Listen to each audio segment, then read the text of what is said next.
بسم اللہ الرحمن الرحیم۔ امام عاصم رحمۃ اللہ علیہ جب مسجد نبوی میں آتے تھے تو ان کے منہ سے الائچی جیسی خوشبو نکلتی تھی۔ لوگوں نے ان سے پوچھا، حضرت کیا آپ اپنے منہ میں الائچی دباتے ہو، اتنی خوشبو آتی ہے؟ تو پھر انہوں نے بتایا کہ نہیں، بات یہ ہے کہ ایک رات میں سو رہا تھا، خواب میں جناب رسول اللہ صلی اللہ علیہ وسلم کی زیارت نصیب ہوئی۔ آپ نے مجھ سے فرمایا، اے عاصم، تم قرآن بہت محبت سے پڑھتے ہو، آؤ میں تمہارے ہونٹوں کا بوسہ دیتا ہوں۔ جس دن سے جناب رسول اللہ صلی اللہ علیہ وسلم نے میرے ہونٹوں کا خواب میں بوسہ دیا ہے، اس دن سے میرے منہ سے الائچی جیسی خوشبو نکلتی ہے۔ قرآن پڑھا کرو میرے بھائیو، ولی وہ آدمی ہے جو قرآن پڑھے ہر وقت۔ دیکھو، ذکر تو آپ بعد میں بھی کر لو گے، ابھی بینائی ہے، روشنائی ہے آنکھوں میں، کل کو بینائی ختم ہو جائے تو پھر قرآن نہیں پڑھ پاؤ گے۔ اس لیے زیادہ سے زیادہ قرآن پڑھا کرو۔ ذکر تو نابینا بھی کر لیتا ہے، سبحان اللہ، الحمدللہ، اللہ اکبر، یہ تو اندھا آدمی بھی کر لے گا، لیکن جو لوگ حافظ نہیں وہ قرآن کیسے پڑھیں گے؟ اس لیے قرآن کثرت سے پڑھا کرو۔ دیکھو، میں ایک واقعہ آپ کو بتاتا ہوں۔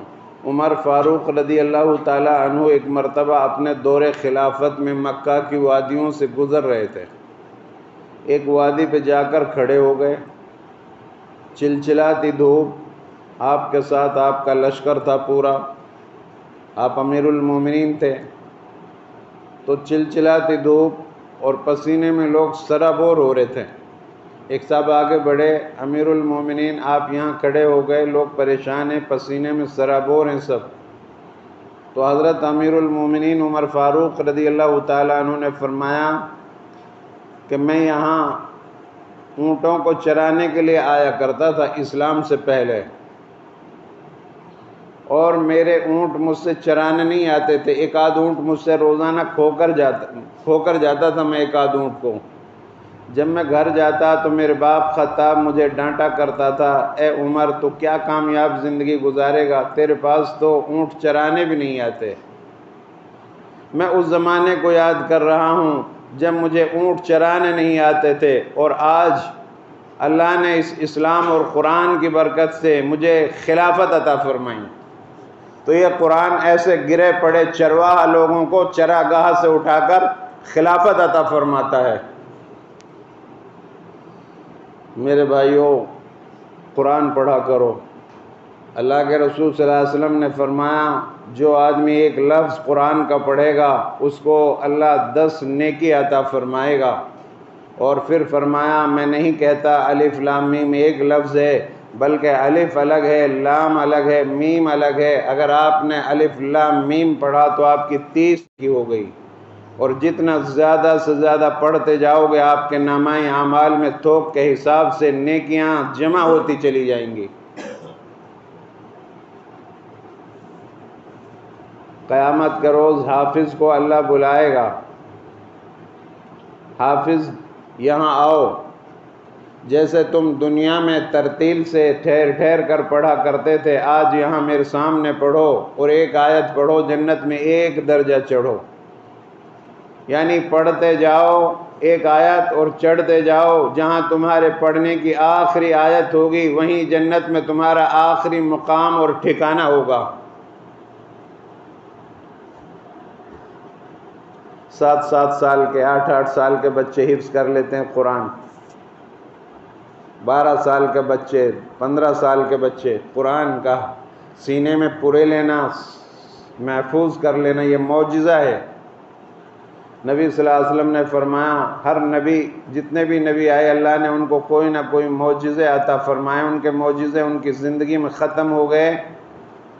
میرا معجزہ قرآن ہے، یہ ختم نہیں ہوگا، یہ قیامت تک باقی رہے گا۔ جب تک خدا کی خدائی رہے گی، مصطفیٰ کی مصطفائی رہے گی، قرآن کی بھلائی رہے گی۔ دنیا بدل جائے گی، زمانہ بدلے گا، لیکن قرآن نہیں بدلا جائے گا۔ پہلی آسمانی کتابوں کے لوگ حافظ نہیں تھے، اس لیے وہ اپنی اصلی حالت پر باقی نہیں رہے، وہ کتابیں۔ قرآن کے حفاظ کروڑوں ہیں، اس لیے کتاب اپنی اصلی حالت پر باقی ہے۔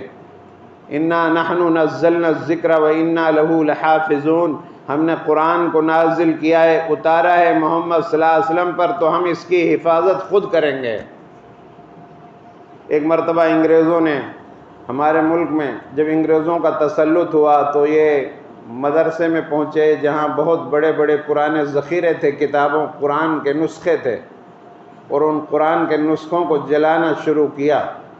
تو انگریزوں کے سامنے مدرسے کے بچے بلائے وہاں کے حافظ صاحب نے، اور ان بچوں سے کہا ان انگریزوں کے سامنے کہ فلاں پارے کی فلاں آیت پڑھو۔ اس بچے نے وہاں سے شروع کیا، دوسرے سے کہا کہ تم فلاں پارے کی فلاں آیت پڑھو، تیسرے سے کہا، چوتھے سے کہا، ہر بچے نے جواب دیا۔ جیسے جیسے وہ پوچھتے گئے، سوال کرتے گئے، تو انگریز دنگ رہ گئے، کہنے لگے ان اوراق کو، نسخوں کو، کتابوں کو جلایا جا سکتا ہے لیکن ان سینوں کو نہیں جلایا جا سکتا۔ میرے بھائیو، عظیم الشان کلام ہے، یہ اسی رمضان میں نازل کیا اللہ نے، اور اسی رمضان کے اندر یہ قرآن نازل ہونا شروع ہوا۔ 23 سال تک لگاتار اترتا رہا، جیسے جیسے ضرورت پڑتی رہی اترتا رہا، 23 سال تک، اور 23 سال بعد پورا ہوا۔ بعض آدمی صحابہ اللہ کے رسول کی خدمت میں نہیں جا پاتے تھے، جنگلوں میں رہتے تھے، تو جنگل میں بیٹھ جاتے تھے۔ جو مدینہ سے قافلے آتے تھے ان سے پوچھتے تھے تم نے قرآن کی کوئی صورت یاد ہے؟ آپ صلی اللہ علیہ وسلم سے سن کر آئے، وہ بتا دیتے تھے تو وہ بھی حفظ کر لیتے تھے۔ ایسے ایسے قرآن کا اکثر حصہ ان حضرات نے حفظ کر لیا تھا۔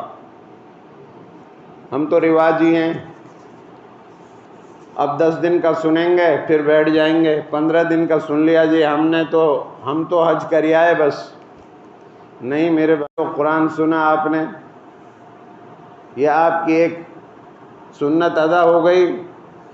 دوسری سنت، مستقل پورے رمضان آپ کو تراویح کا پڑھنا ہے۔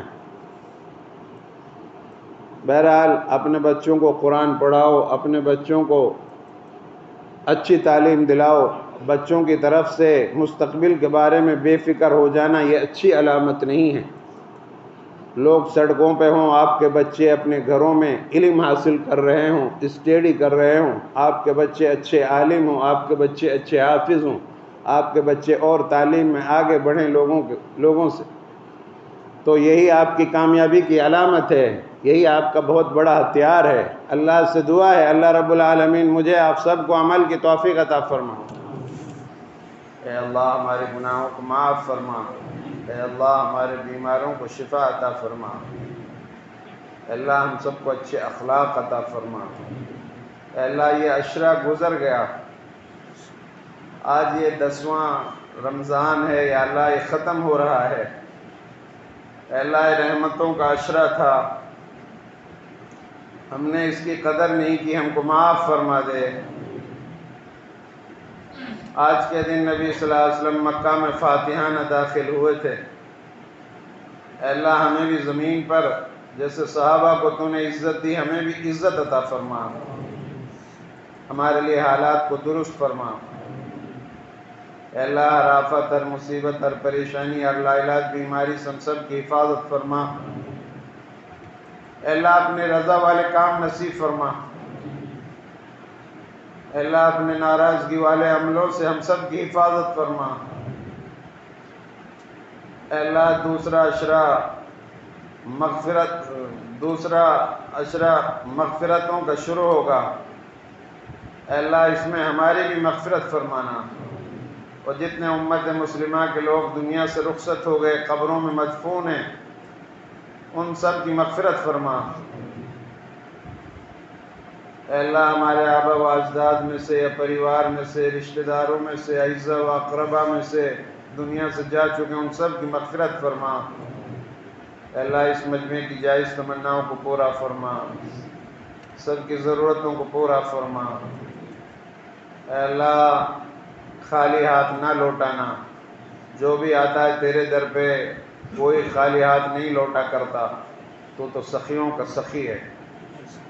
اے اللہ ہماری بھی ضرورتوں کو پورا فرما، دنیا اور آخرت کی بھلائی مقدر فرما دے۔ اے اللہ ہماری دعاؤں کو اپنے فضل سے قبول فرما۔ سبحان ربک رب العزت عما یصفون وسلام علی المرسلین۔